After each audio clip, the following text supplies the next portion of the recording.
Centro de Referência do MUB3, Museu da Bolsa do Brasil. Entrevista com Ana Paula de Souza, realizada em 4 de dezembro de 2023. Ana Paula, seja bem-vinda. Você poderia fazer a sua autodescrição, por favor? Eu sou Ana Paula, tenho 52 anos. Eu sou branca, tenho 1,70 m, olhos castanhos, cabelos castanhos com um pouquinho grisalho, mas já tem uma tonalização para ficar bacana.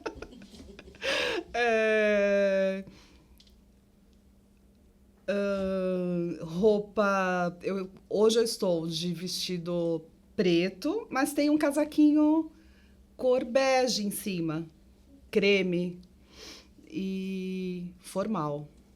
Formal, porque hoje estou na B3. É isso, obrigada. Então agora vamos falar um pouquinho da sua história pessoal. Você podia contar pra gente onde você nasceu? Nasci em São Paulo, capital.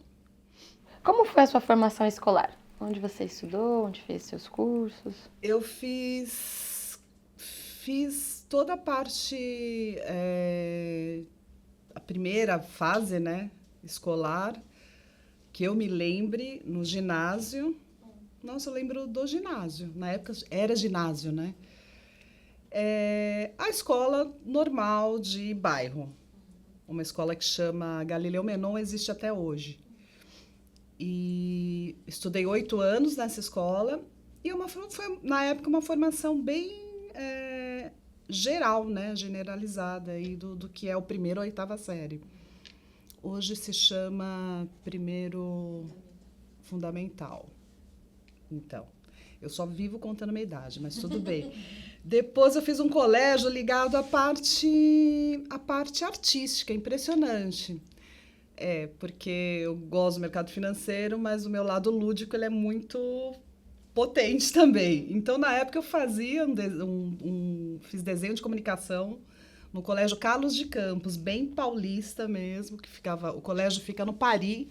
Ele é muito conhecido porque ele fica perto do Liceu de Artes e Ofícios. E era um colégio feminino na época. E fiz essa parte de desenho de comunicação. E, neste momento, eu entrei para trabalhar no banco, muito cedo. Então, fazia o colégio e já fazia desenho de comunicação e trabalhava na mesa de operações do Banco Noroeste.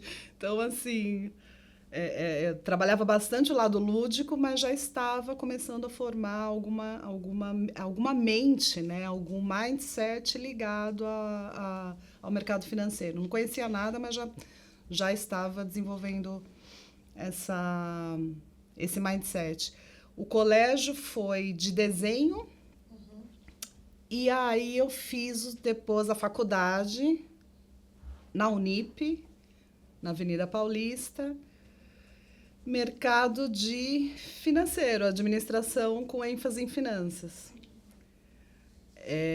Ainda no Banco Noroeste, continuava trabalhando no Banco Noroeste, me formei nesse momento.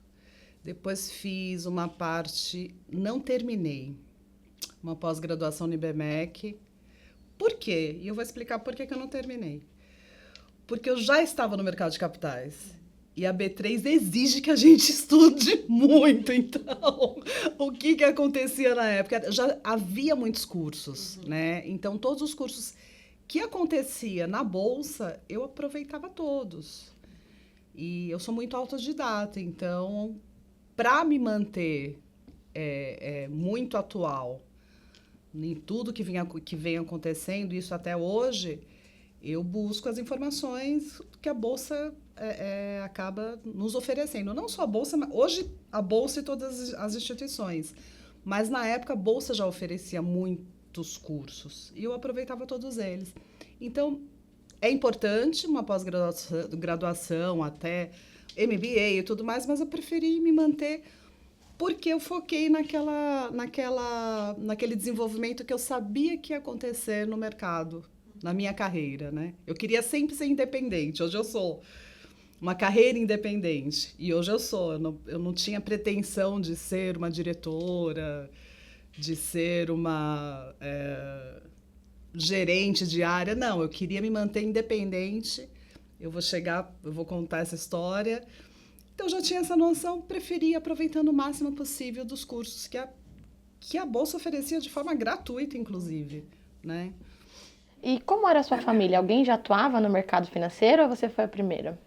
Não, meu irmão, eu fico emocionada, porque ele é trader até hoje, meu irmão é mais velho do que eu, 3 anos, e, e ele trabalhava numa corretora na época, nossa, agora fixa. Todas as corretoras que ele trabalhou, Patente, são as corretoras antigas de mercado. Tudo corretora título. Aí eu vi o meu irmão muito, né, ganhando dinheiro, muito contente com a área. Ele já trabalhava novo, jovem, mas e ele assim, ele focou, hoje evoluiu bastante, mas ele focou muito e eu vi o desenvolvimento dele. Ele foi um espelho. Eu me espelhei nele mesmo para as questões de carreira, mas tem um lado da família que não tem nada a ver com bolsa de valores, mas pedagogia, área educacional. Então, no final, tudo se encontra, acaba se encontrando. Mas eu acho que a minha inspiração veio muito dele. Ele chama-se Rogério e trabalhou nas corretoras mais antigas do mercado de capitais. E quando você começou no banco, ele já trabalhava no mercado? Sim, Foi sim. por isso que você escolheu ir para um banco? Sim. Minha história, o meu primeiro dia do banco, se não fosse ele, eu nem sei se eu teria trabalhado no meu primeiro dia de banco, porque eu me machuquei. Naquela semana, meu primeiro dia, eu me machuquei. E aí foi uma correria, porque eu tinha que estar lá me apresentando no primeiro dia no Banco Noroeste. E ele fez uma correria comigo para que desse certo, para estar lá no primeiro dia de trabalho do banco. Imagina, com 16 anos de idade. Na época, não sei se não podia, mas era muito difícil você entrar num banco com muito jovem, né? Muito novinho, já numa área de tanta desenvoltura, né? Eu não posso esquecer. Eu tinha uma prima que trabalhava no Banco Noroeste. Ela mexeu os pauzinhos lá e eu entrei no banco. Então, assim, engraçado que com 16 anos eu nunca pensei em, vou ficar estudando. Na época a gente não tinha esse luxo também, né? De ter que ficar esperando para a formação. Não, era um outro momento. Então, 16, vou trabalhar. Prima, ela já trabalhava no Noroeste, na Avenida Angélica, numa das filiais do banco. Não sei se era a matriz era aqui na Álvares Penteado. A matriz era atrás da B3. E foi lá que eu trabalhei desde sempre, desde lá no comecinho. Então, eu acho que eu preciso lembrar disso, sim. Primeiro, meu irmão e, segundo, a minha prima, que fez tudo ali para que eu entrasse. Então, tiveram essas duas pessoas que me influenciaram, né? Na época, eles já eram influencers e não sabiam. Eles não sabiam. Então, o banco foi a sua porta de entrada para o mundo do mercado de capitais. Sim. E você nunca atuou em outra área? Nunca trabalhei em outra área. Se você me falar, quer? Não. Gostaria? Não. Talvez uma artista da Globo, mas isso é outra coisa. Não. Eu queria que você compartilhasse com a gente, então, agora. Então, ao longo do tempo, quais cargos você ocupou e quais eram as suas responsabilidades? Desde lá do Banco Noroeste? Bacana. Desde o Banco Noroeste. Eu entrei como recepcionista do banco, só que da diretoria do banco. Então, na diretoria do banco, tinham os diretores de todas as áreas do banco, né? Ali eram todas as áreas. E o diretor da mesa de operações da corretora, eu recepcionava as pessoas que iam visitá-lo, enfim, era o que eu fazia com 16 anos de idade. E eu não vou esquecer esse nome, outro nome que eu acho que vale a pena ser lembrado. Paulo Alberto Esquibuola. Para quem é mais antigo, vai lembrar desse nome. Paulo Alberto Esquibuola era o diretor financeiro, diretor da corretora na época, e ele me via na recepção fazendo maquetes do trabalho do colégio.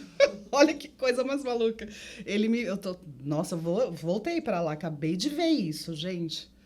Maquetes. Aí ele, você passa o dia inteiro fazendo maquete. Ele passava e falava isso para mim. E aí foi o convite que ele me fez o convite de ir para a corretora. Foi o primeiro momento. Então, comecei como recepcionista.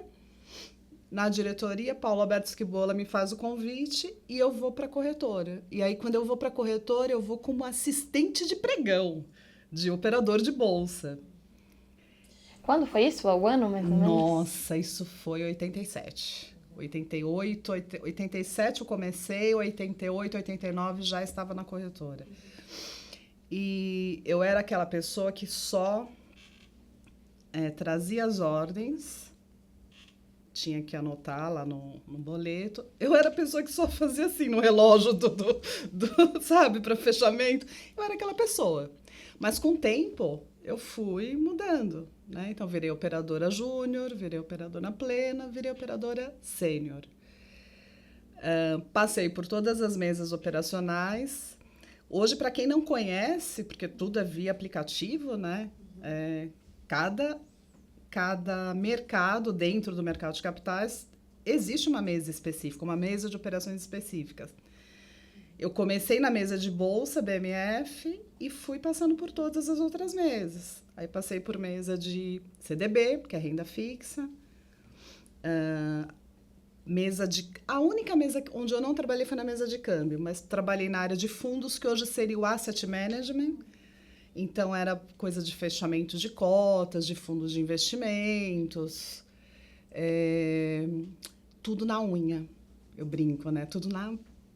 A conta era na unha, não tinha essa tecnologia toda. Mas eu passei por todas as mesas da corretora. Chegou um momento, e esse momento acho que foi o meu melhor momento importante, assim, porque é que eu falo que foi o melhor momento, porque eu presenciei no Banco Noroeste, assim, tinha mesas. O Banco Noroeste era a corretora que tinha mais mulheres, era a única corretora que tinha mais mulheres operadoras. Aliás, era a corretora que nós que fazíamos o evento do final do ano para celebrar, né, mercado de capitais. As mulheres faziam um evento específico para as mulheres do mercado de capitais na época. Não tinha nenhum tipo de movimento na época, mas nós fazíamos um evento patrocinado pelo banco para celebrar, para a confraternização das mulheres do mercado de capitais. Eu tenho foto disso hoje, assim. Eu não jogo fora, né? Pode colocar no museu que é histórico. Mas o que aconteceu? No Banco Noroeste, eu vi assim, mesa de 30 operadores saindo, a cada momento, saindo os operadores. E chega um sistema, o tal sistema CATS, na corretora.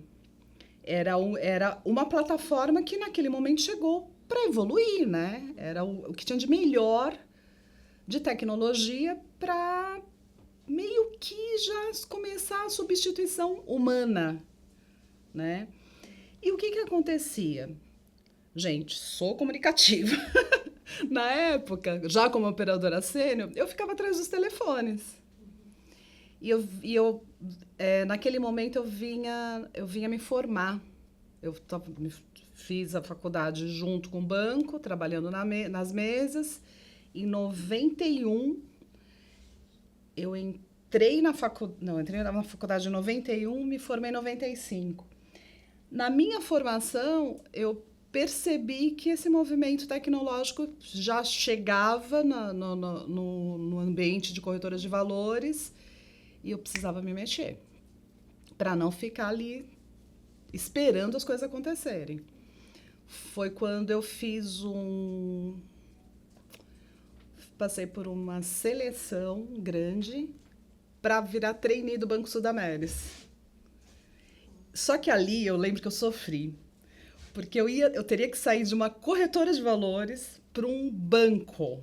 Não era para a corretora do banco, era para o banco inteiro, para o mercado financeiro.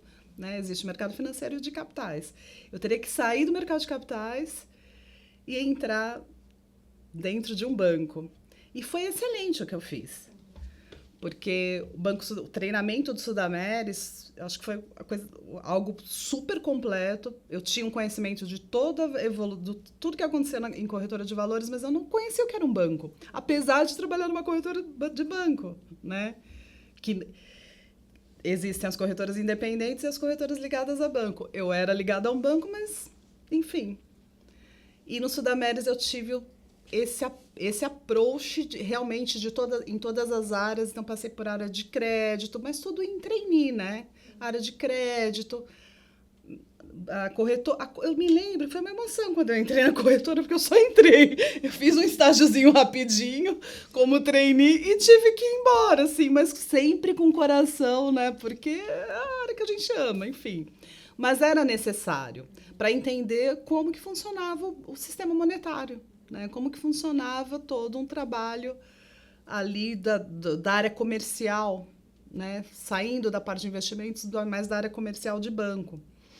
E aí eu fui trabalhar em agência do banco, do Sudameris, trabalhei em boas agências, mas sempre, não, isso não é para mim, porque o não é para mim significava, eu não estou aqui para emprestar dinheiro para ninguém, porque essa é a grande cobrança de um banco, né? Não vou falar mal, mas eu não, a minha formação não era para isso.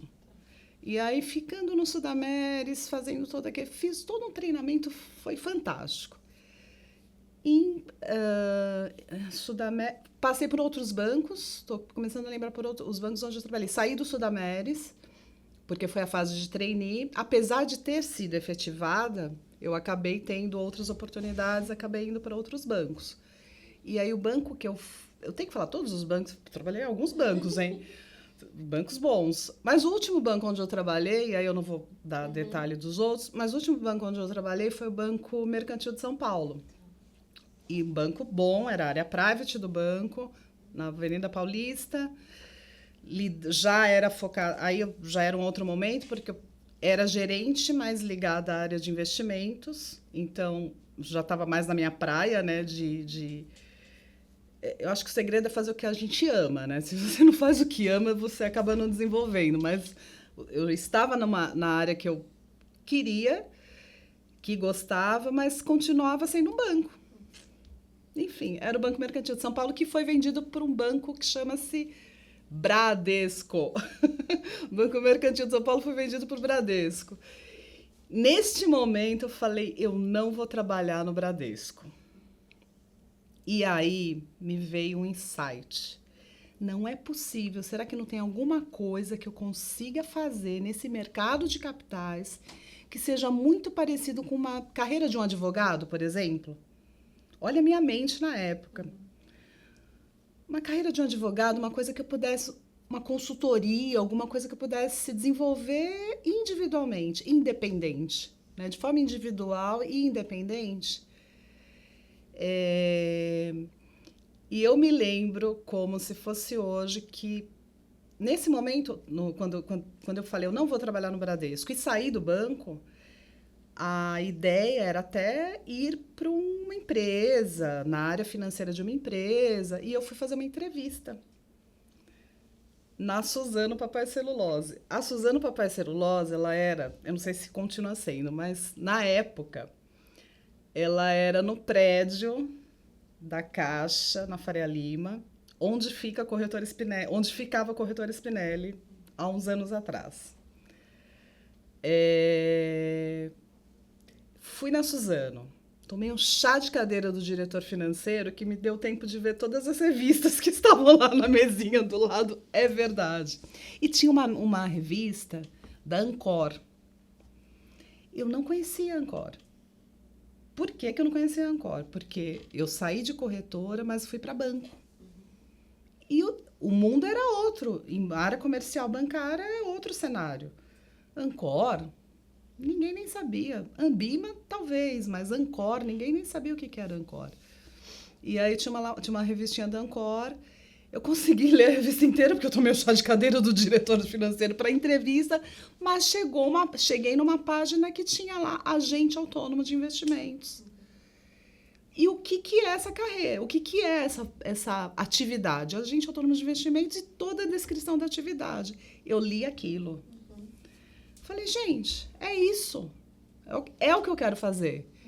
Poxa, se eu puder ter a possibilidade de ter uma carreira no mercado de capitais, de forma individual, independente, formar uma carteira de clientes que me leve até onde eu puder ir, é isso que eu vou fazer.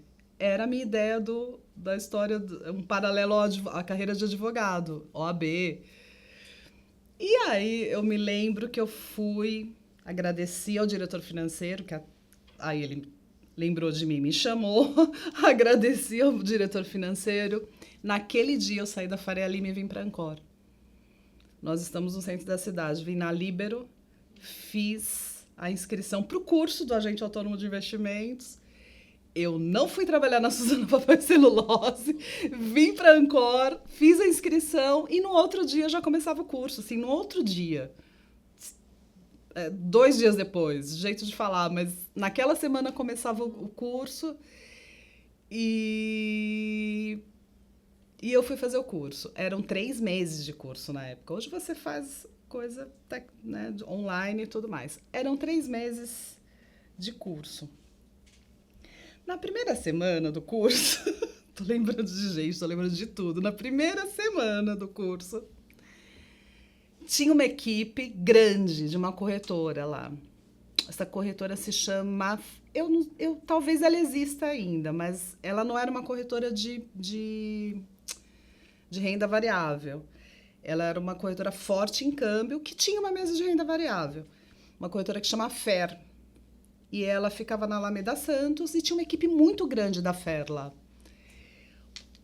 Um operador, que era o grande responsável pelo movimento de Vale do Rio Doce na época, ele era dessa corretora. E ele estava fazendo o curso da Ancor, porque já naquele momento começava o movimento de todo mundo precisa ter a certificação.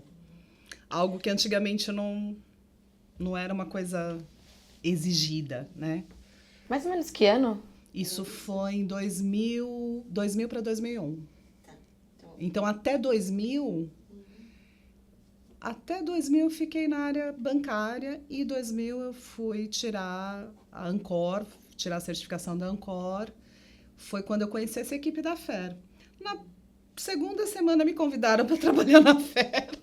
Todos iam se certificar e eu, certificada, fui para a FER já como autônoma.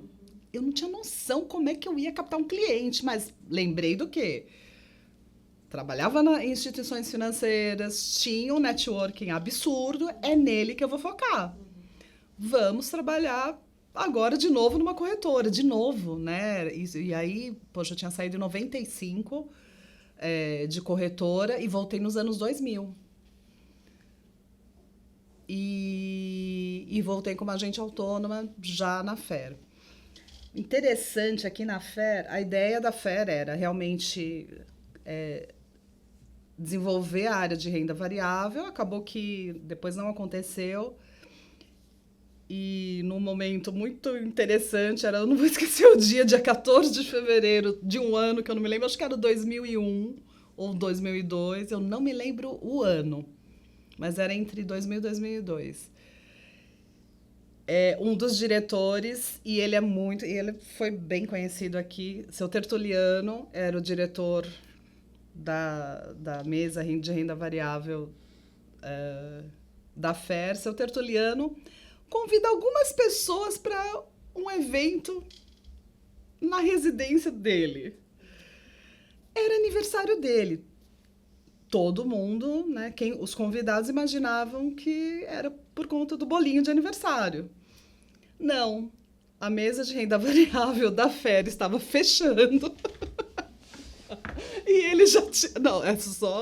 Não, tem muita adrenalina nessa minha carreira. A mesa de renda variável estava fechando e as pessoas que estavam lá, ele já tinha feito toda uma negociação com a corretora gradual.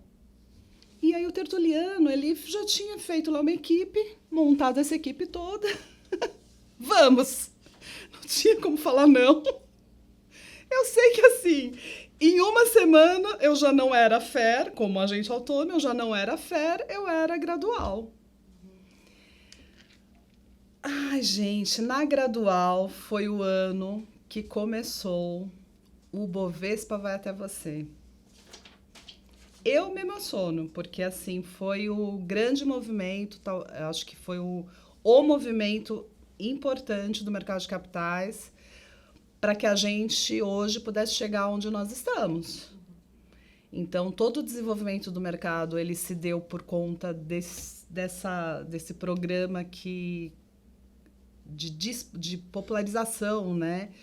Mas do desenvolvimento num todo, de inclusão social, de poder trazer as pessoas para um mundo que é milionário, é muito milionário, mas trazer para um lugar onde todos são iguais, né? Tanto em questões educacionais, como financeiras e sociais, enfim, onde todo mundo é igual. Mas acho que seria uma entrevista única só de Bovespa Vai Até Você, né? Porque foi um programa gigante, gigante. Isso, quando o programa começou... O programa, na verdade, começou, já estava na FER. Eu já estava na FER. É que na gradual, no momento da gradual... Gente, eu me embananei, aqui não foi isso. O programa Bovespa Vai Até Você, ele começou na gradual. Na FER, o que tinha na FER? Era outra coisa, era Expo Money. Talvez eu tenha trocado alguma coisa aqui, mas foi simultâneo. Bovespa Vai Até Você e Expo Money, que durou até 2012, se eu não me engano, que foi a maior feira de investimentos também, ela não era uma feira de uma instituição, era uma feira das corretoras e a Bolsa que montou esse evento Expo Money para dentro aí de um projeto de desenvolvimento de mercado. Bom, enfim, FER ou gradual, eu era a Ana Paula, agente autônoma de investimentos que tinha saído de um banco. Eu não tinha salário, eu era agente autônoma. E eu era a agente autônoma que vestiu a camisa, arregaçou as manguinhas e falou: eu vou representar as corretoras no Bovespa Vai Até Você e em Expo Money. Nos estandes. E fazendo isso, eu fui captando clientes. Então, eu montava o stand. Desmontava o stand. Por quê? Eu vou fazer um paralelo aos operadores na época. Os operadores, eles eram telefone. Mas eu tinha passado por área comercial bancária. Né? Então, eu sabia conversar com o cliente fora daquele ambiente de mesa. E eu fiz esse movimento. Então, veio o Bovespa Vai Até Você, veio o Expo Money, montava o stand da FER, era o stand mais cheio da Expo Money. Montava o stand da Gradual, era o stand mais cheio da Gradual. Foi aí que eu recebo o convite do Neto, do Nelson Spinelli Neto, filho do seu Nelson Spinelli, que foi vice-presidente da Bolsa. O Neto tinha um projeto na corretora de realmente levar a corretora para aquele momento, né? Popularização do mercado. E o grande objetivo de tornar o stand da Spinelli o mais bacana de todos, e ele conseguiu, né? Ele acabou conseguindo, porque para quem, se as pessoas forem olhar lá atrás, era o stand que mais tinha movimento. Nós fazíamos e acontecíamos naquele stand. Então, desde a questão da recepção, desde realmente palestras dentro do stand, desde de uma equipe comercial que já trabalhava, então nós conseguimos. Não era uma equipe grande, porque não tinha, as corretoras não tinham essa característica muito comercial, né? Mas elas acabaram sendo inseridas de verdade, forçadamente, porque a Expo Money e o Bovespa vai até você exigiam essa postura comercial. E eu me lembro que a Bolsa tinha, com todas as iniciativas, várias iniciativas dentro do Bovespa vai até você, de corretora, pode vir 3 operadores, 3 traders, 3 agentes, 3 profissionais que queiram fazer parte desse movimento. Poucos queriam, né? E eu já era uma autônoma, então eu ia mesmo à frente de todos os eventos. No Bovespa vai até você, aqui no Espaço Bovespa, no pregão antigo. No espaço antigo, não no pregão, mas no espaço onde tínhamos lá umas salas de atendimento, né?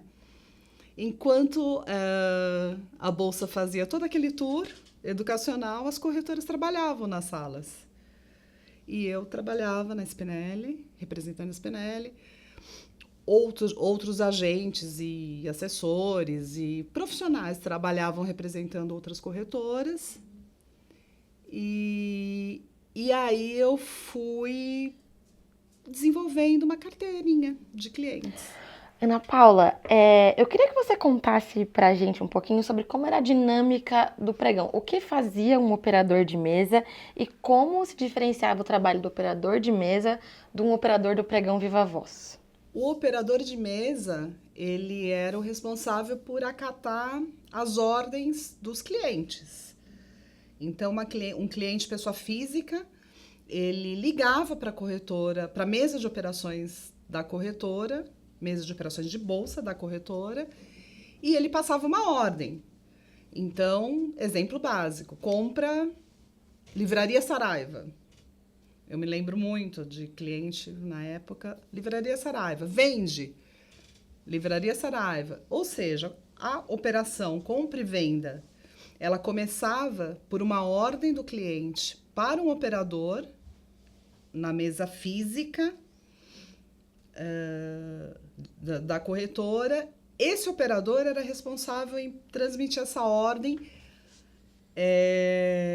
por telefone para o operador do pregão. O operador do pregão, ele tinha que executar a ordem. A ordem poderia chegar a preço fixo ou a ordem poderia chegar a preço em aberto. Mas desde o momento que a ordem ia para o operador de pregão, ele tinha que operar, ele tinha que pregoar esta ordem, da melhor forma possível, tanto na compra como na venda. E esse é o trâmite, assim, explicando de forma bem simples com o funcionamento. Então, o cliente ligava para o operador repassava essa ordem para o operador do pregão. O operador do pregão, ele saía do pregão de jaleco, né? Com o telefone dele, ele deixava no pregão mesmo, mas ele subia para a corretora. As corretoras na época eram todas no centro da cidade, porque o pregão era no centro da cidade. As corretoras todas sendo no centro da cidade, o operador saía do pregão com os boletos no bolso de tudo que foi feito no dia para checagem das operações no final do dia na corretora. Então, ele levava todas as operações do dia para checagem manual. E aí, todo um trâmite que existia, acabou todo o trabalho dentro da mesa de operações, dentro da corretora, junto com o cliente, em questões operacionais, tudo isso passava para uma área que chamava-se custódia. A custódia era onde os profissionais da área, eles davam o nome àquela operação. Eles davam o nome que é o comitente. O comitente é o cliente, né? Eles realmente faziam Eles nomeavam aquela operação, eles davam o nome. Como que eu vou dizer? Eles davam a chancela, né? Por quê? Porque na época não existia mais o título escritural, né? O título escritural ele é mais antigo, mas ele dava o nome em boleto de quem era o cliente.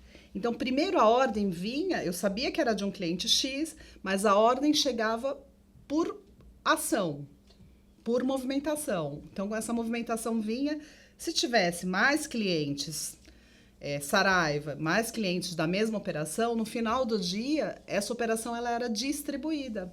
E essa distribuição acontecia na custódia. E realmente tudo isso de forma bem manual, né? Bem, por isso que era bem importante a questão das gravações nos telefones, e o relógio era muito importante, porque a partir do momento que o cliente ligava e aquela operação era registrada no relógio, eu tinha como casar todos os movimentos. Então, o movimento do que foi fechado lá embaixo, do momento que foi passada a ordem lá embaixo no pregão, do momento que foi de fato executada, tudo registrado em relógios. Isso tudo subia para a corretora e era feito toda uma distribuição manual por comitente. E quem registrava isso nos relógios? O registro do relógio era o operador, não era o estagiário, era o assistente de operador. Tá.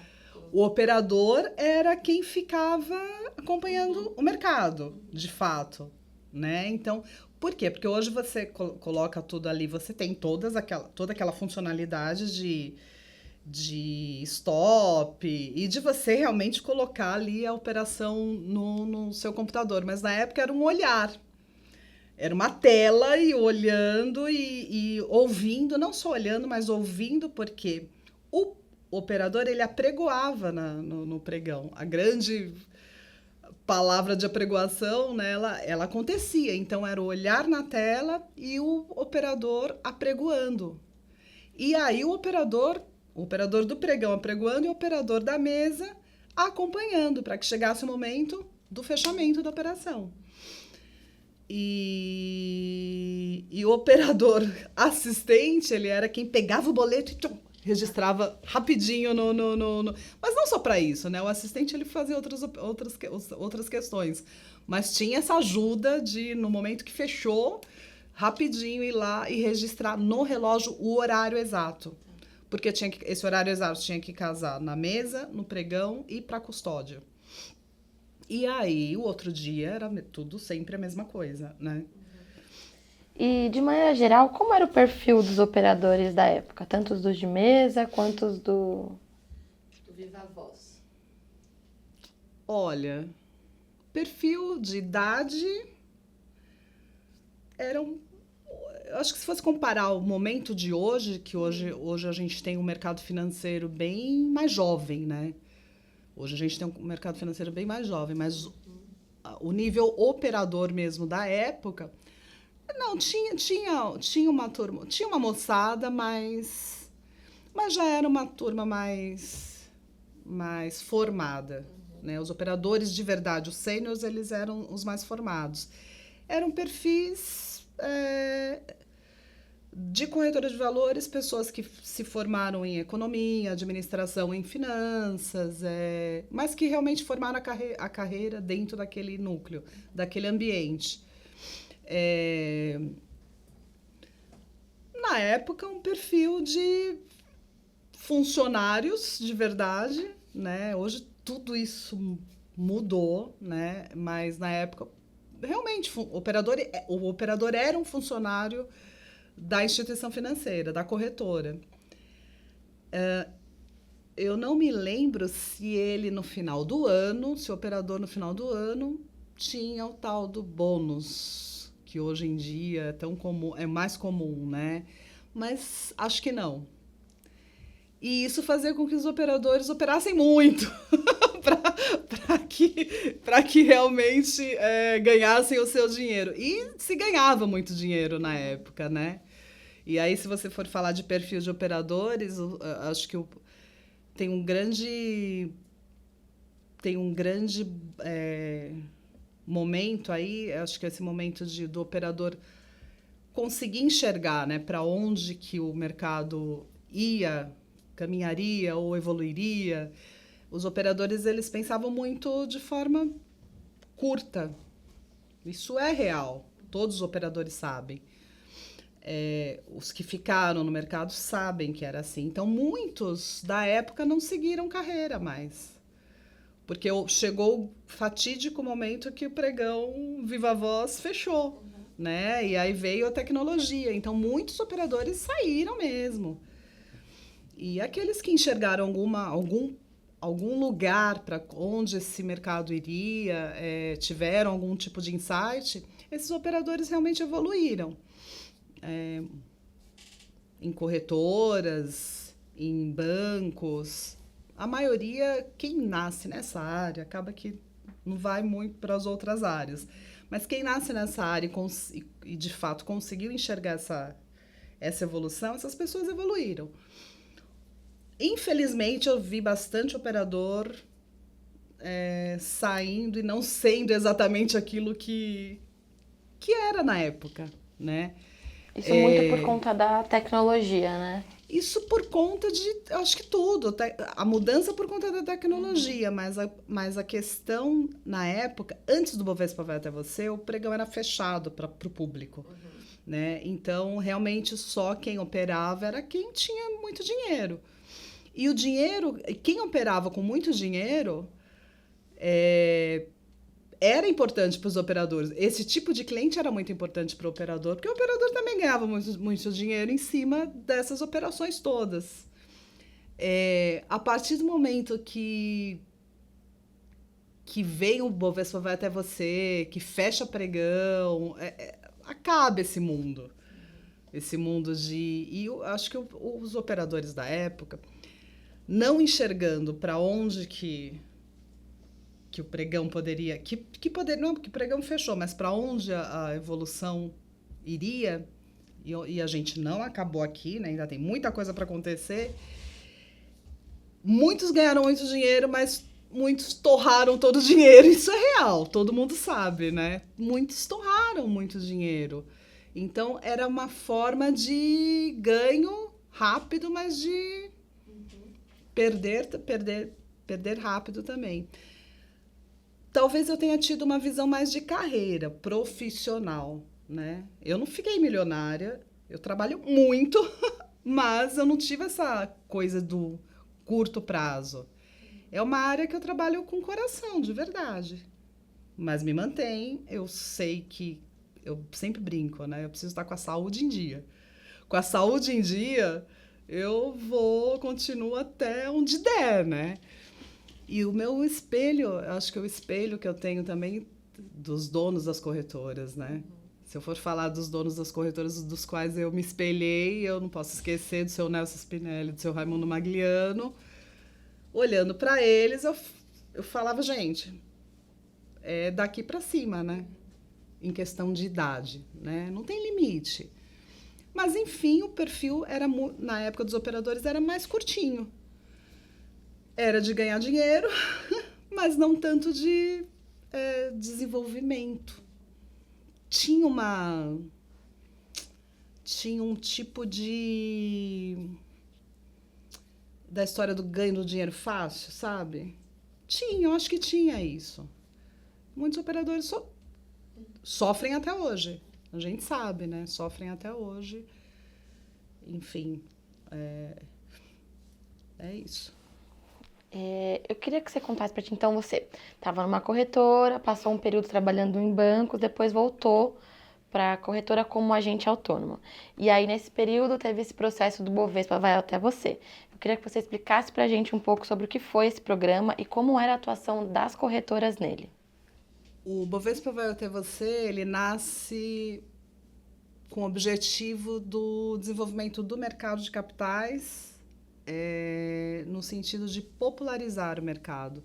Então, de trazer novos investidores, mas investidores que achavam que o mercado de capitais Na verdade, eles não achavam. Eles sabiam que o mercado de capitais era fechado, era como se fosse um lugar blindado, onde só quem tinha muito dinheiro podia investir. E, na verdade, o Bovespa até você trouxe essa liberdade de que todas as pessoas podem fazer parte do mercado de capitais, podem guardar o seu dinheiro de forma saudável.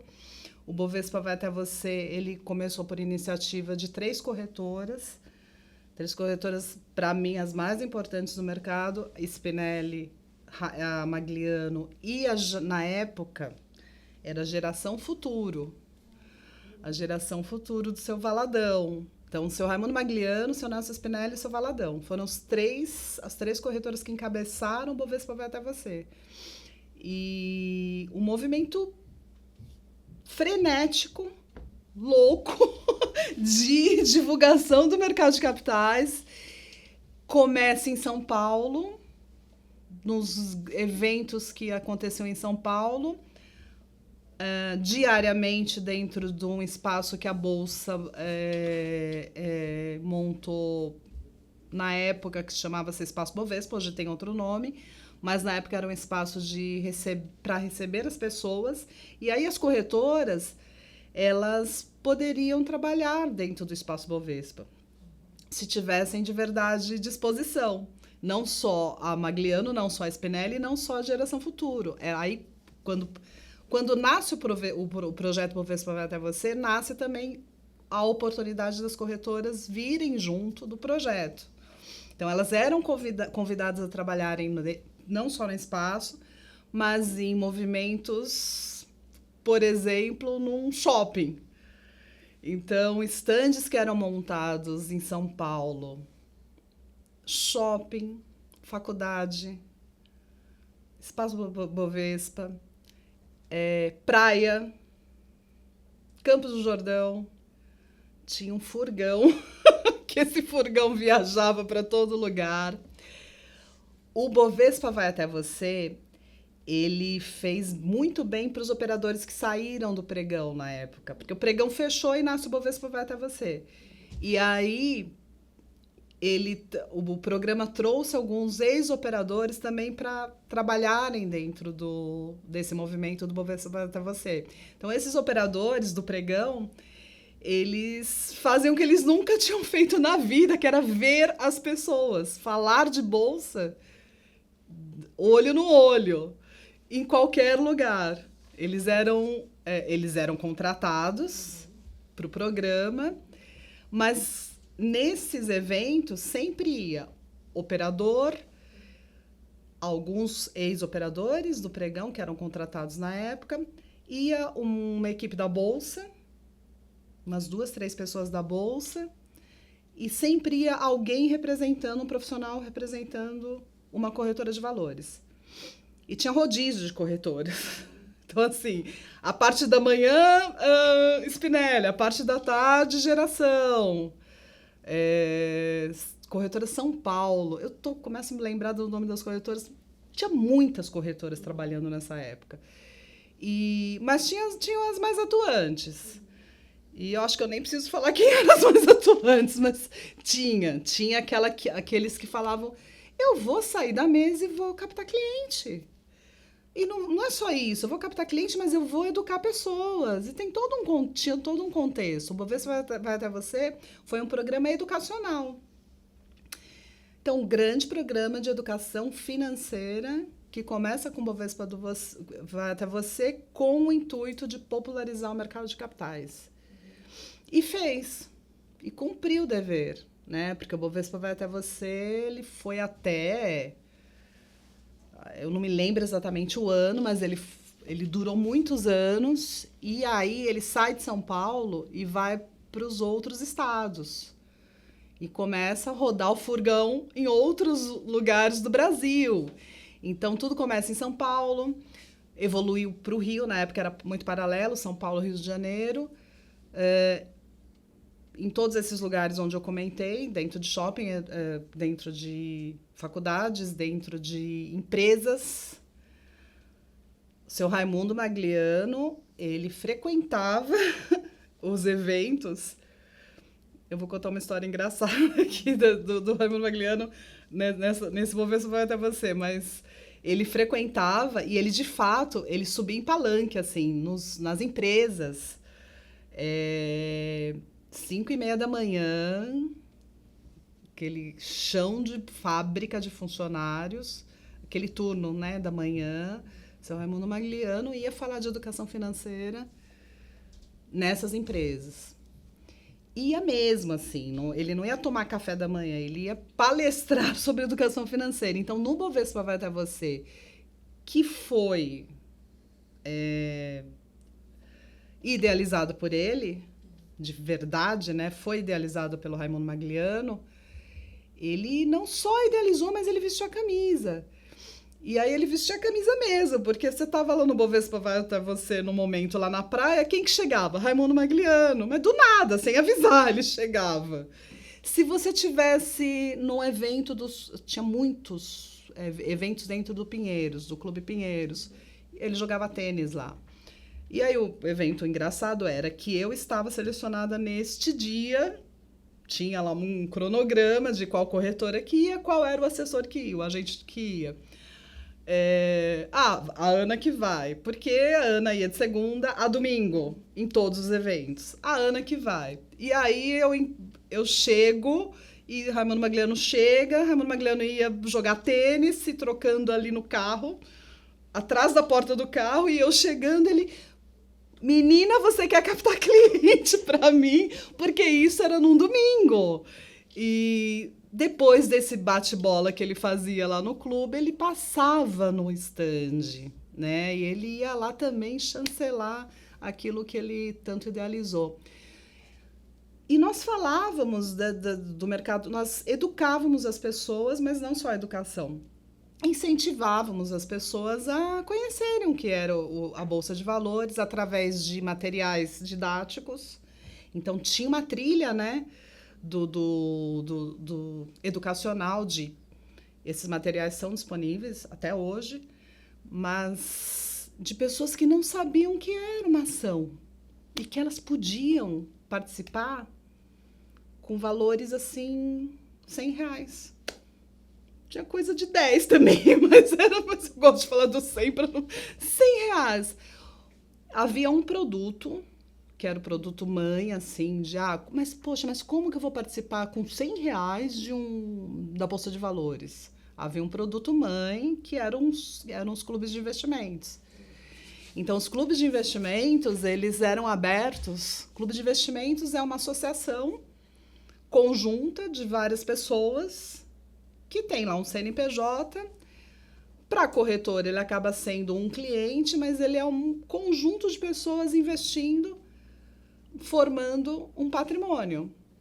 Mas com R$100 eu consigo comprar uma ação? Hoje consegue. Na época, ainda não. Então, como que se chegava a ter ações ou participar do mercado de renda variável com R$100, através dos clubes de investimentos. Então, na época, o grande incentivo do Raimundo Magliano era a formação de clubes de investimentos. Era a forma com que realmente nós conseguíamos chegar de um jeito maior, assim. Na época, não tinha limitação de pessoas. Então, quanto maior o grupo, era melhor. Então, clubes... A Geração Futuro, a Spinelli. E aí a Raimundo foi ótimo, né? A Magliano acho que não ganhou, não. Mas a Spinelli e a Geração ganharam as corretoras que mais formaram clubes de investimentos no Brasil. Tinha quantas corretoras na época? Eu nem me lembro o número. Não me lembro o número. Mas eram as corretoras que mais formavam. Então, assim, era a forma com que nós achávamos na época, e era a forma legal de trazer o cliente, e o clube era uma grande escola. O clube de investimentos, por si só, ele tinha meio que uma obrigatoriedade de que as pessoas se reencontrassem. Sempre era um grande momento de reuniões daqueles cotistas do clube, para aprenderem sobre renda variável. E nós fazíamos isso. Nós formávamos o clube de investimentos, Nós fazemos a reunião educacional com esse clube, nós íamos até o lugar, ou o lugar ia até a corretora, e sempre palestra, palestra, palestra, para que as pessoas não só colocassem o dinheiro, mas entendessem o que elas fariam com aquele dinheiro. Qual era o objetivo do clube? Eu nunca vou esquecer um clube, Londres 2012. Esse clube era para as Olimpíadas de 2012. Eles guardaram dinheiro, o clube ele podia ser só por um objetivo. Poderia ser por uma aposentadoria, sim. Mas é difícil falar de aposentadoria em renda variável. Principalmente na época que na época, clube de investimentos, ele era mais renda variável e menos renda fixa. Hoje tem uma proporção um pouco maior. Mas não dá para falar de aposentadoria mesmo só com renda variável, né? Claro que você pode ganhar no longo do tempo, mas existe todo um risco, né? Então, tinha lá a questão de renda fixa, que era um percentual que dava uma segurança, mas eu me lembro de um clube que foi montado com um objetivo específico. Nós vamos para as Olimpíadas de 2012. E eles guardaram dinheiro durante um tempo e foram para as Olimpíadas de Londres 2012. Né? É um objetivo. Então, os clubes eles eram muito divulgados nesse sentido. Gente, nem se falava de poupança. Hoje até que fala, né, que é o pior investimento, mas na época não tinha esse comparativo. Não se falava mal de investimentos, até porque não tinha muito por onde, né? Não tinha muito paralelo. Hoje a gente tem um mercado muito maior. Na época tinha poupança, mas não se falava mal.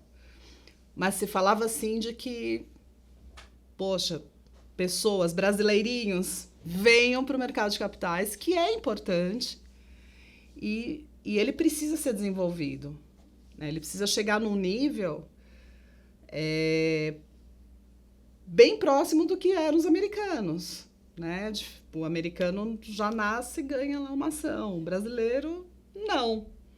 E aí, os clubes, com o tempo, eles foram acontecendo fusões de fundos.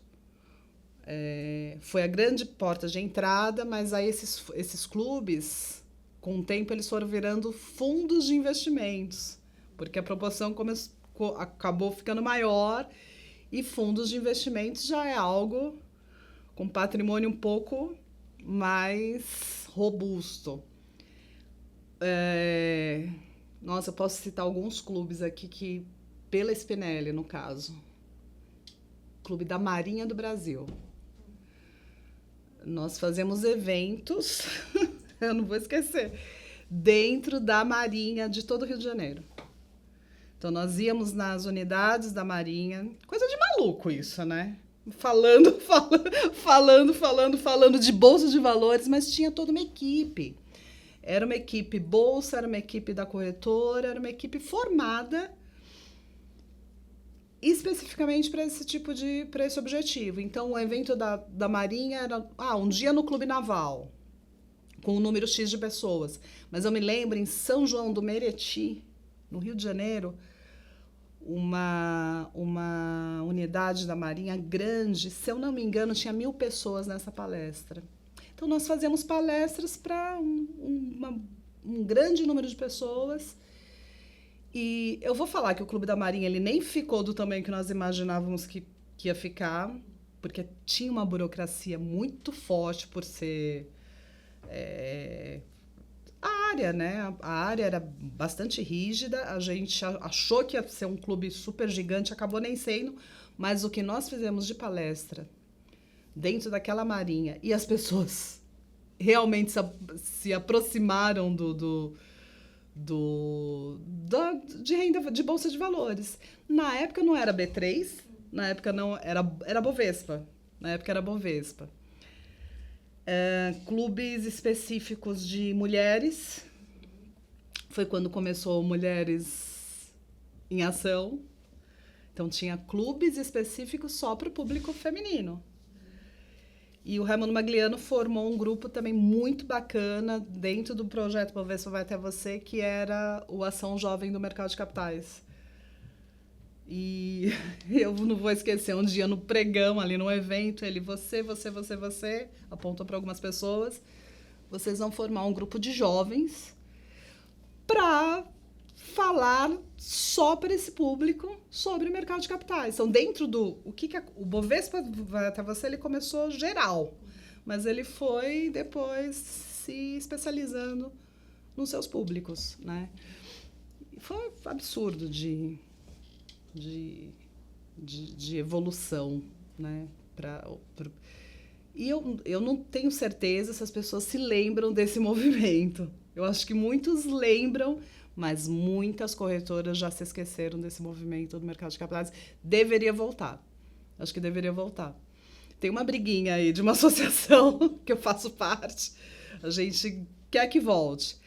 Não sei se pelo apoio das corretoras, não sei se pelo apoio da Bolsa, mas em algum momento esse Bovespa vai até você, deve voltar, porque os profissionais que ficaram, eles trabalham muito, né? Na época foi o grande... Na época, operador de pregão, acabou. Agora vamos para o comercial. Agora a coisa é comercial. E aí quem ficou no comercial e se desenvolveu, ficou e vem se mantendo, né? E vem formando pessoas. E sobre o trabalho do agente autônomo, como ele era e como ele evoluiu ao longo do tempo, em termos de atribuições? O agente autônomo do passado, ele era muito parecido com o operador de pregão. Mas a palavra já diz, né? O autônomo, ele tem uma carteira própria de clientes. Mas ele é muito parecido com o operador de pregão. A diferença é que ele é um CNPJ, pode ser um CNPJ ou pessoa física, mas ele não operava diretamente no telefone, no pregão, né? Ele tinha uma carteira de clientes na época, lá atrás. Quando eu falo na época, é que eu tenho essa divisão do CATS, né? Quando acaba esse movimento dos operadores e que começa a vir para o movimento de tecnologia. Eu faço bem essa divisão. Na época, ele, de fato, era o responsável por encaminhar ordens também dos clientes para os operadores. E já era um autônomo, ele já tinha lá uma carteira de clientes grande, porque na época, como o Bovespa até você não existia, ainda era um momento de agentes que trabalhavam com clientes bem robustos. Não só agentes que trabalhavam com clientes pessoa física, mas também com o mercado institucional. Institucional são fundos de investimentos, então agentes que atendiam fundos de investimentos dentro das corretoras. Com o tempo, esse movimento foi mudando, né? Então, eu brinco que eu descobri o agente autônomo lá na... Brinco não, a realidade, eu descobri o agente autônomo através de uma revista, né, da Ancor. Mas ele não era divulgado. Na minha faculdade, eu não descobri o que era um agente autônomo de investimentos.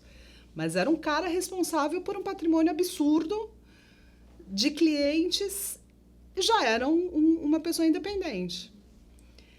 Ele foi evoluindo, sim, com o tempo. O agente autônomo, que hoje não se chama mais agente autônomo de investimentos, hoje é assessor de investimentos, por toda uma regulamentação que houve esse ano. A CVM ela mudou essa regulamentação para o CVM 178. Esse número não saiu da minha cabeça esse ano inteiro, porque foi a regulamentação que, de fato, trouxe uma evolução para o mercado de agente autônomo de investimentos. Com o tempo, os agentes foram evoluindo nesse sentido de eu preciso ser mais comercial, eu preciso evoluir na questão de abertura para clientes. Se não for por um clube, pessoas físicas direto. Se não for pessoas físicas direto, pessoas jurídicas, empresas e tudo mais. Abrir o campo mesmo. O agente autônomo de investimentos, ele é certificado pelos órgãos reguladores do mercado, CVM, Ancor. Ele é BCM, ele é ele é regulado e ele fiscalizado por esses órgãos.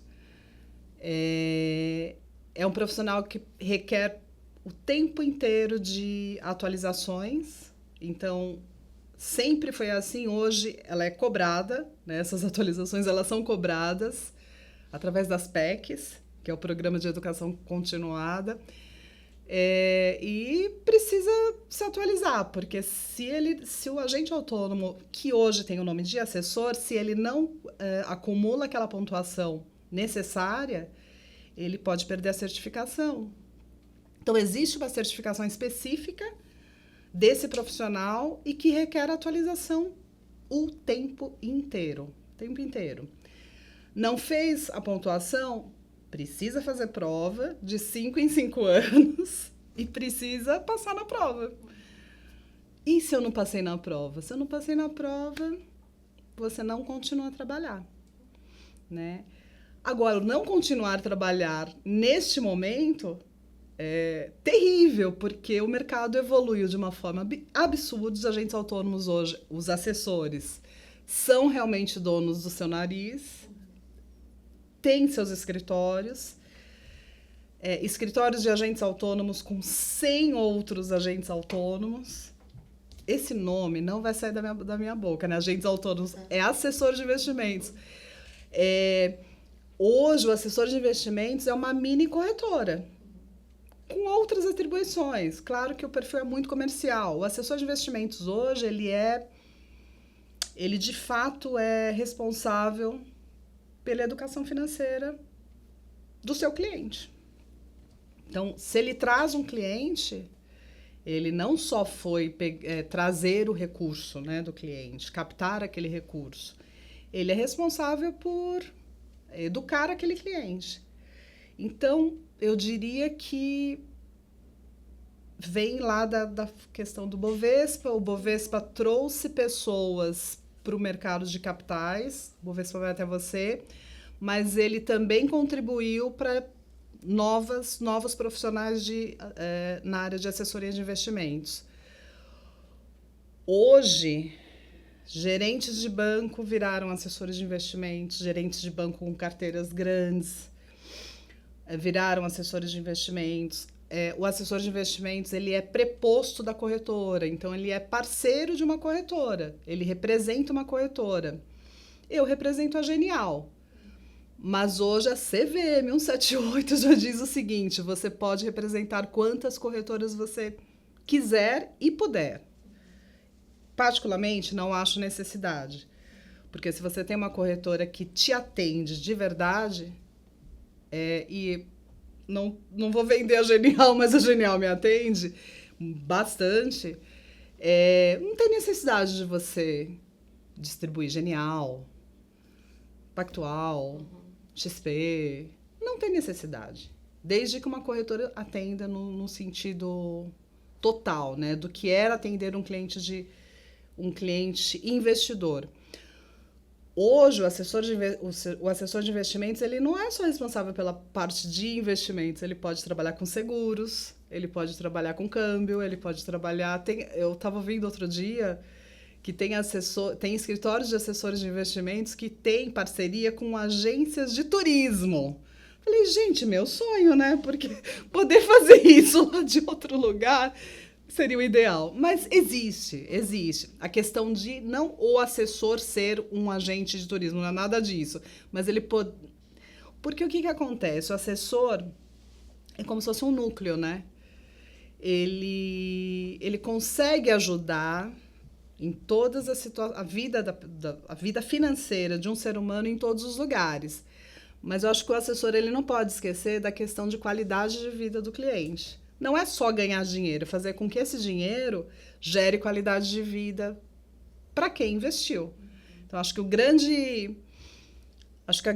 os assessores já aprenderam muito, estão evoluindo em relação a isso, mas o grande foco deveria ser esse, né? Fazer com que as pessoas entendam que o dinheiro é o caminho, né? É só um caminho. Tem que ter um objetivo mais legal que só ganhar dinheiro, né? O que é um objetivo mais legal que só ganhar dinheiro? Viajar. é um deles. Um deles, né?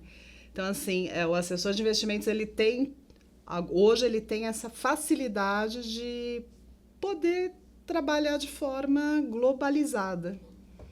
Então, quando uma instituição financeira fala, abre uma conta internacional, isso e aquilo, o assessor ele consegue fazer isso através das corretoras com as quais ele mantém parceria. Então, o assessor ele virou uma instituição financeira, regulada e fiscalizada pela Bolsa. Pela Bolsa.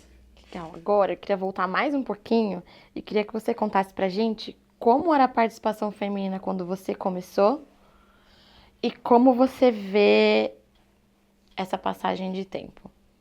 Participação feminina, eu acho que eu tive sorte, de verdade, de iniciar minha carreira num banco onde tinha o maior número de mulheres, operadoras de mercado.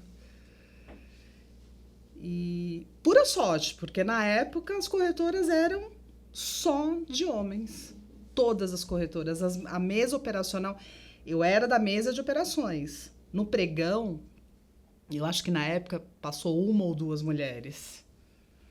Eu não as conheci, mas eu me lembro na época, muito jovenzinha, de ouvir essa história. Até hoje eu ouço essa história, eu nunca as conheci.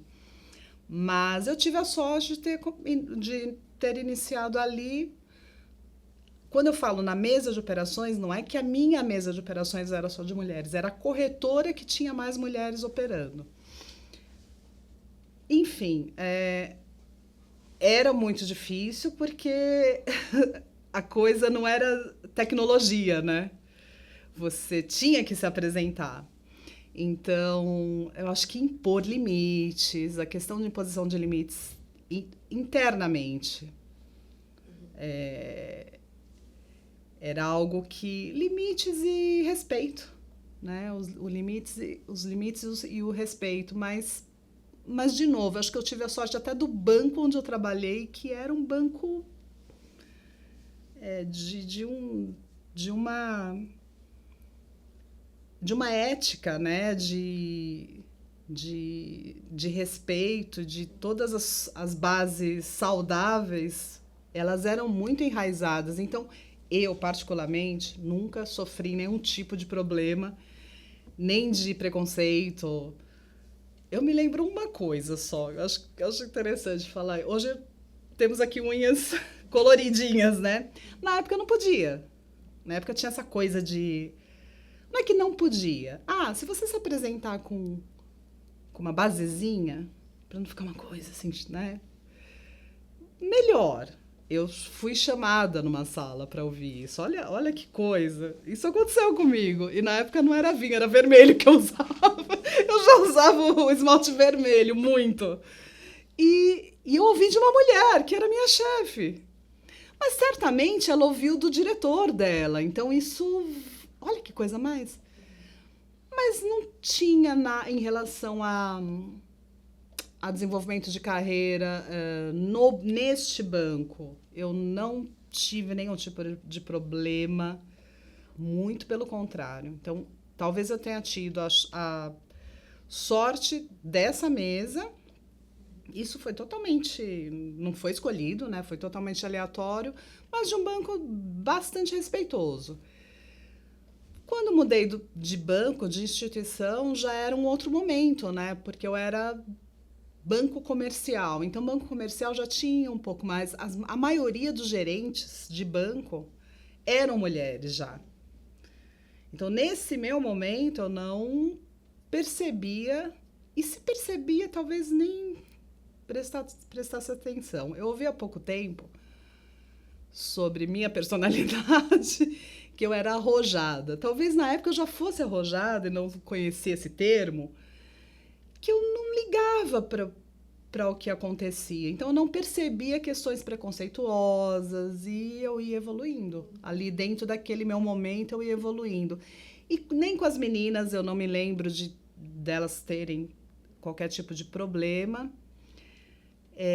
mas muitas oportunidades de desenvolvimento. Eu acho isso muito bacana, porque As minhas colegas da época do banco, hoje todas elas continuam em instituições financeiras, as que não, por pura escolha. E hoje não, hoje eu acho que o grande público não é maior, né? Ainda não é maior, mas eu queria que acho que é um pedido, assim, eu queria que as pessoas não vissem o mercado de capitais machista. Não é assim. Assim, eu trabalho desde muito cedo nessa área. E não é assim. Eu acho que talvez a dificuldade seja de você ter força, né? Energia, força, inteligência, de verdade. Então, você tem que provar via inteligência que você pode fazer a mesma coisa que aquele ser humano, que é um homem do teu lado, faz. Ponto. A questão da resiliência, né? Porque o mercado brasileiro, ele é um mercado de oscilações.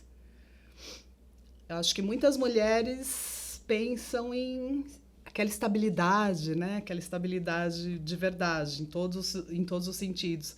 O mercado de capitais não faz isso, porque ele oscila, porque ele evolui, mas ele não para, né? Então, acho que esse perfil feminino, que eu acho que é legal, assim, que eu acho que é mais esse perfil de estar num lugar que é mais instável, que requer força. E aí, talvez por isso que falem que é um mercado muito machista e tudo, mas eu não vejo isso. Eu não vejo isso. Eu até queria convidar as mulheres, porque é um mercado que você ganha dinheiro, você desenvolve, se você tiver saúde, você fez a sua aposentadoria, mais ou menos isso.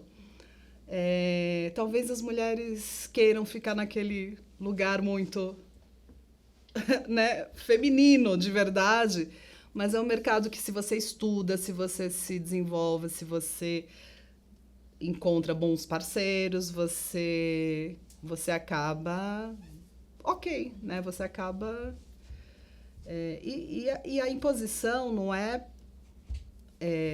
no dia a dia, né? A imposição, ela acaba sendo no fato de você fazer a mesma coisa ou até melhor. Porque resiliência, não sei se são para os homens, hein? Desculpa se tem homens aqui me vendo, mas a resiliência, eu sei que as mulheres conseguem fazer 8 coisas ao mesmo tempo. O homem, ele foca, né?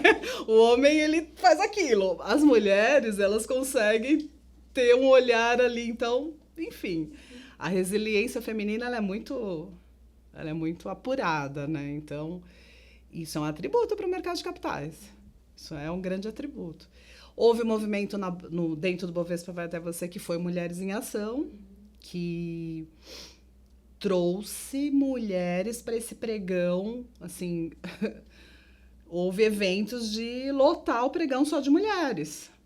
Então, as mulheres buscando independência, não só na profissão, mas financeira, de verdade, né? Buscando independência, já sabendo que através de investimentos bancários é um pouco mais difícil, mas que através do mercado de capitais é um pouco mais, não sei se fácil, mas de verdade ele valoriza aquele dinheiro que você investiu. Né? Então, se trabalha de uma forma muito... Se trabalha-se demais, o dinheiro tem que trabalhar para você também. Então, lá atrás, esse movimento com mulheres, ele foi fantástico, assim, clube só de mulheres. Então, o Bovespa Vai Até Você formou o clube de investimentos específico feminino. Eu acho que a grande palavra do meu lado é a questão de resiliência. Eu não senti preconceito, nem nas instituições, nem com o cliente. O cliente, quando ele... pelo contrário, o cliente, ele respeita. Porque o cliente sabe, se você está numa bolsa de valores, se você está numa corretora, cara, você estudou demais para você estar aqui. É mais ou menos isso. né? Assim, você se aperfeiçoou muito para você fazer parte desse mundo. Então, existe um respeito bacana. Eu percebo isso. Eu percebo hoje muito mais. Na época, talvez não tinha essa visão, esse olhar, mas hoje eu percebo muito mais que o respeito ele acontece no trabalho, né? Então, não tem necessidade de você não precisa virar homem para fazer parte do mercado de capitais. É só você ser o que é e ponto, né? Eu acho que isso que é bem bacana. Eu acho que é um pouco diferente de outras áreas. Ana, a gente já está encaminhando para o final. Eu gostaria que você compartilhasse com a gente alguma história marcante, ou um momento que teve impacto na sua vida ou carreira que esteja ligada ao mercado de capitais. Eu acho que o grande momento foi quando voltando na minha entrevista da Suzana. Acho que esse foi o grande momento que eu tive esse insight, talvez a questão feminina, né, da sensibilidade feminina, de ter tido ali um insight de, poxa, existe algo onde eu possa desenvolver minha carreira no mercado de forma independente.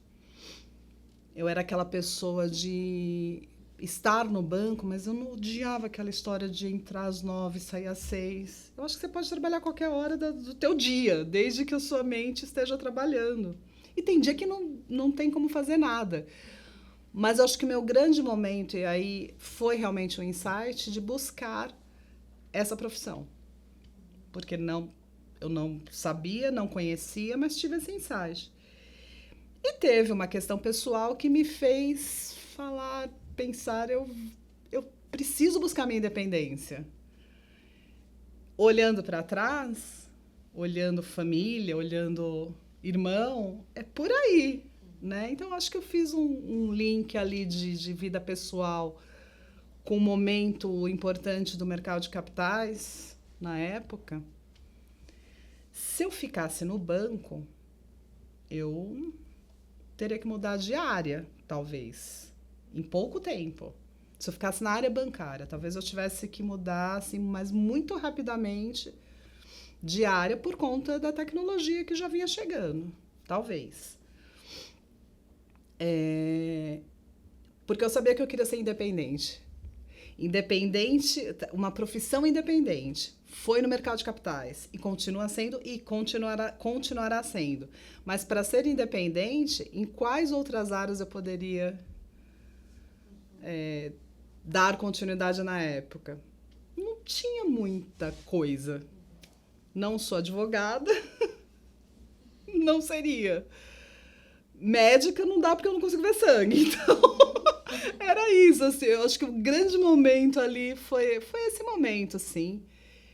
E o momento em que me convidaram para participar do Bovespa Vai Até Você, que eu tenho que falar que o grande responsável por esse desenvolvimento do mercado, por você que está me ouvindo investir dinheiro, foi o Bovespa Vai Até Você. É isso. Acho que foram esses 2 momentos ali que... E foi muito rápido, né? Foi um ano, quero virar agente de investimentos, no outro Bovespa Vai Até Você, naquele momento. E já estar numa corretora que era bem respeitada na Spinelli, né? Bem respeitada na época. Acho que eu fiquei 10 anos ou 12 na Spinelli, não me lembro, não tem esse número. Então, acho que foi um momento ali crucial para me dar um impulso que hoje eu falo que eu trabalho brincando, porque eu amo o que eu faço e gosto de ajudar as pessoas, né, a pelo menos dar o caminho das pedras. Porque tem informação que não acaba mais, né? B3, corretoras, assessores de investimentos, todo o mercado de capitais está preparado para receber todas as pessoas que ainda querem investir. E as que já investem, poder buscar o máximo possível de informações que elas estão aí gratuitas, praticamente gratuitas, né? E se eu tivesse perdido esse momento, talvez, enfim. Então, eu acho que o momento ali Vou virar agente de investimentos. Obrigada, diretor financeiro da Suzano, no papel celulose, uma belíssima empresa. Ancor, e já vou para uma corretora. Aquilo tudo é surreal para mim. E no outro ano, o Bovespa vai até você, foi muito surreal. Não foi nada linear. Tudo aconteceu muito rápido e eu aproveitei as oportunidades. E a mesa aí não esquecendo a FER, que foi responsável por me tirar da Ancor e vem trabalhar aqui na FER, não tinha nenhuma mulher. Me lembrando disso, eu saí de um núcleo que eu era totalmente feminino e aí sim eu fui para uma corretora totalmente masculina. E tudo bem, me respeita. Eu ia de terninho, né, todo dia. Na época usava-se terninho e tal. Na época, hoje voltou, né, mas na época a coisa era mais formal. Mas não tinha nenhum tipo de... fazendo um comparativo ao mercado financeiro, bancário, o mercado de capitais, ele é super respeitoso e super parceiro das mulheres. Que as mulheres venham porque tem outras mulheres para ajudarem elas a evoluírem, né? Acho que foi esse momento foi um momento e totalmente de encontro com a minha vida pessoal. Então, foi o que caiu como uma luva, sabe? Acho que foi um momento... Tiveram vários, mas não dá para falar tudo. Não tem como falar tudo. Só lendo meu livro, só dando um spoiler, um dia ele existirá. E para você, assim, quais foram as habilidades e lições aprendidas após atuar esse período todo no mercado financeiro? Lições, eu vou pelo contrário. Lições foram resiliência. É uma palavra, resiliência.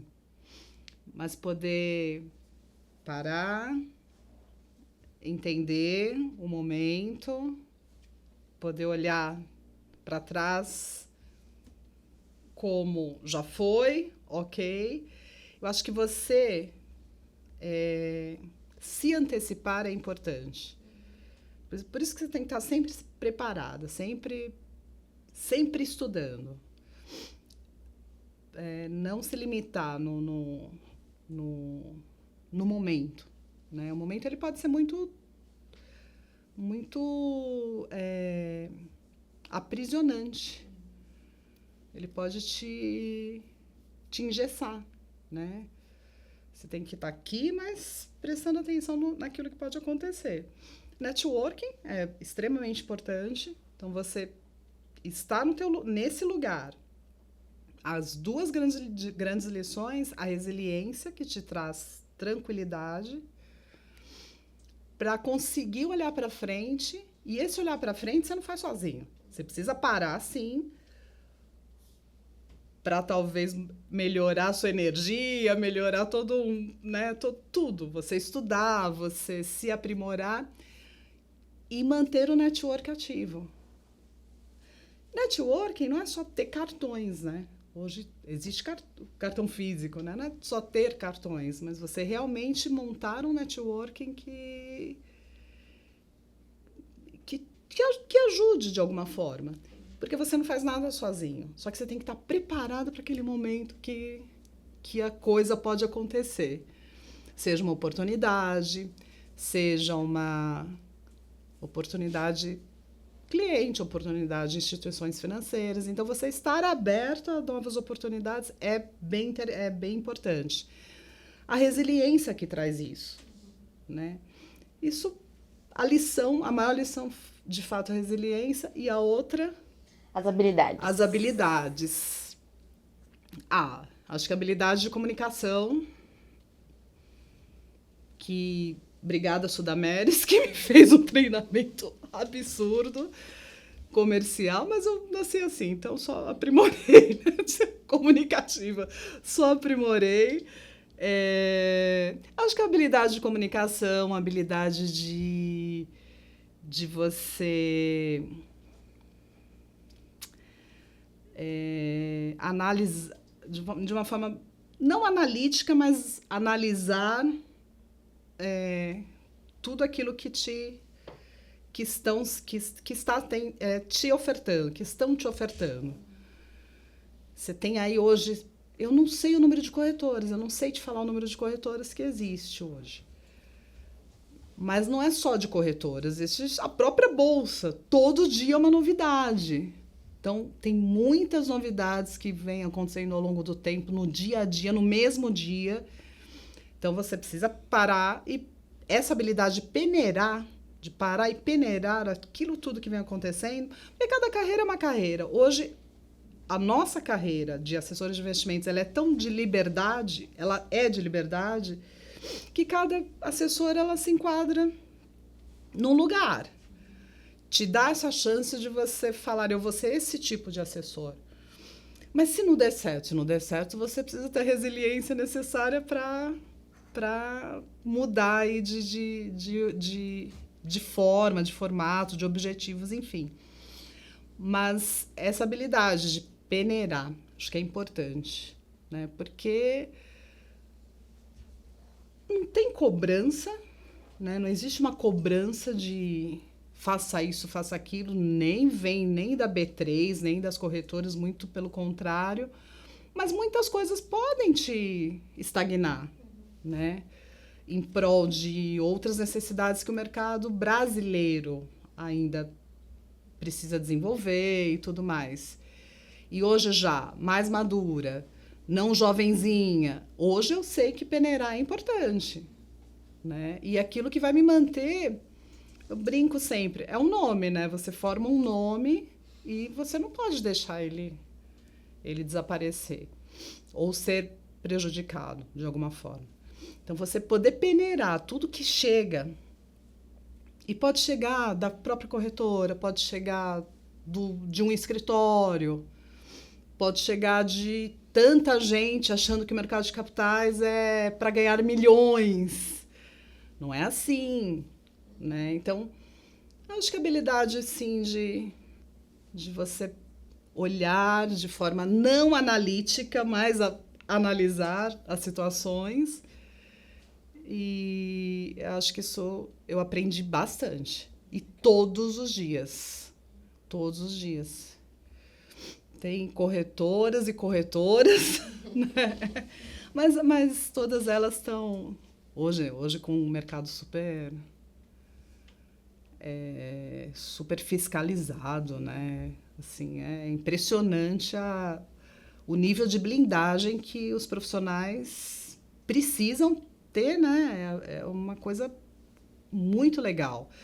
Eu não conheço tanto outras áreas, mas eu sei que o nosso mercado ele é muito fiscalizado. Então, eu acho que a peneira até do cliente, né? Quando o cliente, às vezes o cliente fala, mas eu tenho isso, aquilo em outro lugar. Calma. Parar, vamos olhar, vamos ver o que é isso. Então, você poder peneirar todas as informações te traz para um lugar saudável. Junto com a resiliência, acabou. E saúde. É importante. E para você, qual a importância da coleta e divulgação das memórias do mercado de capitais, como esse programa de história oral que a gente está fazendo hoje? Nossa, para mim é um presente. Agradeço. Mas já agradeci bastante, mas eu estou tendo essa oportunidade de agradecer agora pessoalmente, porque o mercado evoluiu tanto e tem várias pessoas que fizeram um pouco mais para chegar onde nós chegamos. E aí eu agradeço porque é extremamente importante para essa moçada que vem chegando, não só moçada, né? Você vê aí clientes já de idade que não sabem o que é investir em mercado financeiro, mercado de capitais, porque só investiam no mercado financeiro. Então, poder trazer esse lugar, museu, não porque você é antigo, mas porque você tem história para contar. Então, acho tão bacana. E veio num momento importante, porque nós saímos de uma pandemia, onde, de alguma forma, nós nos isolamos Eu não vou mentir que redes sociais, para mim, ou eu fico cuidando de um cliente ou vou para redes sociais. Eu não tenho esse tempo. E a pandemia também nos trouxe esse grande divisor de águas, né? Pela questão da tecnologia. A bolsa evoluiu demais nesse tempo. E eu tinha essa preocupação de como que eu vou eternizar toda essa história, né? Porque tem muita informação, eu não contei 60% de tudo que aconteceu, mas tem muita informação que é valiosa, não só para o cliente, mas para os profissionais. Então, essa atividade da Bolsa, do MUBI, de todos os profissionais envolvidos, é de uma importância fenomenal, assim, de poder falar o que aconteceu. Eu acho que tem pessoas que conseguem detalhar ainda mais tudo o que eu falei aqui. Eu falei só de momentos, né? Mas tem pessoas que conseguiriam detalhar mais. Então, você poder guardar isso em memória e aí poder mostrar, poder falar para as pessoas. Porque uma coisa que o mercado de capitais ele é bem interessante, porque você, estando numa bolsa, sendo um profissional, sendo um cliente, você já é um nível intelectual, é um nível legal. Mas as pessoas esperam que você ostente coisas, né? E eu sempre falo que quem forma patrimônio não ostenta. Isso eu aprendi com presidentes das corretoras, né? E eu acho que você, de verdade, mostrar aquilo que você tem valor, né? Isso é intangível. Então, tem tudo que é tangível, então, tem todos os valores tangíveis e todos os valores intangíveis. Esses não têm preço, né? Então, acho que isso aqui é um valor intangível que o MUBI vem transformando e vocês acabam transformando a vida do profissional que vem aqui contar toda essa história. Certamente, quem esteve aqui antes de mim se sentiu extremamente feliz, como eu estou hoje. Eu nem dormi de ontem para hoje, brincadeira, eu dormi sim. Mas é muito valioso. E eu me lembro de quem realmente olhava para os olhos dos profissionais, quem realmente fazia isso no mercado de capitais. Se não fosse uma atividade dessa, uma pessoa que fazia isso, era o seu Raimundo Magliano. Era ele quem olhava na carinha de todos nós e ele sabia quem era quem, né? E ele realmente dava esse valor. Era um valor intangível, né? De que, olha, você é importante, você vem fazendo isso, aquilo. Isso era tão legal. E, de repente, ele foi embora, né? Então, assim, ele foi embora, mas existe todo um movimento que ficou e que semente que foi plantada, né? Uma semente absurda plantada. Para mim, é um valor intangível. Eu não consigo mensurar o valor desse momento aqui. Só agradeço. Só agradeço, de verdade. Bom, então, em nome do Centro de Referência, eu agradeço a sua participação e as suas contribuições para o nosso programa de História. Muito obrigada. Muito obrigada. Conte comigo sempre.